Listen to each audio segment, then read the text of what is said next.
Dean, talk to me a bit about what this transition's been like going from the NBL26 Championship Series now into the start of free agency.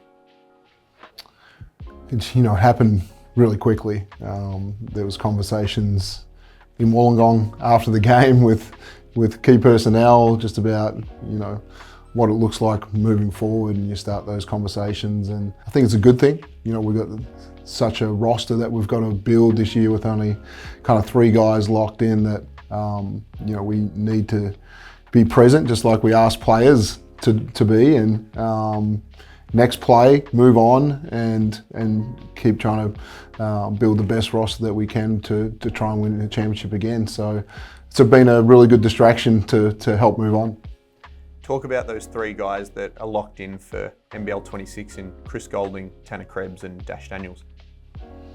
Yeah, Chris, our MVP this year for the club, might be the highest usage that he's ever had in one of our seasons, but just absolutely delivered the whole year and shot it at a great percentage again, won a lot of games for us, continues to defy his age right now and what he's doing on the floor. So couldn't be more pleased with the captain's performance that he put in this year.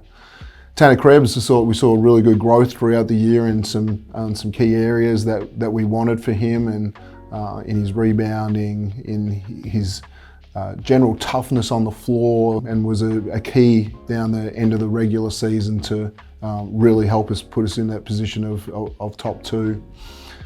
Dash Daniels, it's been great to have him for the last couple of months in practice. It's always been talked about how key a defender he can be for this group, and that's multiple positions. That's guarding ball handlers, that's guarding shooters, that's guarding bigger wings, and so I think just his versatility defensively. But yeah, we just really saw him grow into the group. Then the players start to make him stand up in meetings and really feel a part of it. And now he goes to the States for a little while and has junior national team commitments. And I think we get Dash back an even better player than we've seen in our practices so far. We saw the last time a next star was here in our report, he was able to contribute really significantly on the floor and turn that into a draft position. How confident are you that Dash is ready to come in immediately and contribute from day one? Yeah, it's similar in their skill sets, as in Ariel's is such an elite defender and a key part of our being a great defensive team. We think Dash can be that as well, but it's more as a point defender, really getting after guys and key guys, ball handlers, whoever it might be. I think his length allows him to disrupt, and I love, as a next star, coming in with that defensive mentality and then growing the rest of their game. And I think he has every chance to go ahead and get drafted. Looking at the guys who had player, mutual or club options in Jack, White, Akechalia and Flynn Cameron, obviously all 3 of those declined. Can you talk about what that means to the club, what that means to those players, and how that works moving forward?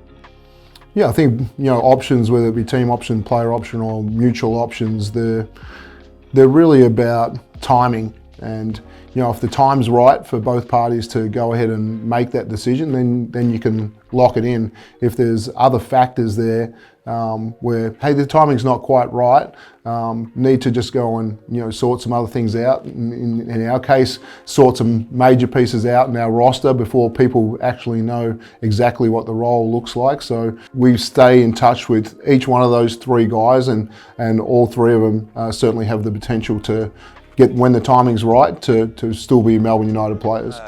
Looking at the rest of the roster, there are so many pieces and so many holes to fill. Can you give fans and supporters a little bit of insight into what sort of people you're looking to bring into this club for NBL26? Our philosophy doesn't change. We're always going to continue to look for the most elite, local talent possible to fill roles, and we're certainly doing that right now. Then we look at import talent, and so last few years we've only had the 2 imports, and this is a year where there is some potential to look at a 3 import model, just depending on how we go securing the high level local talent.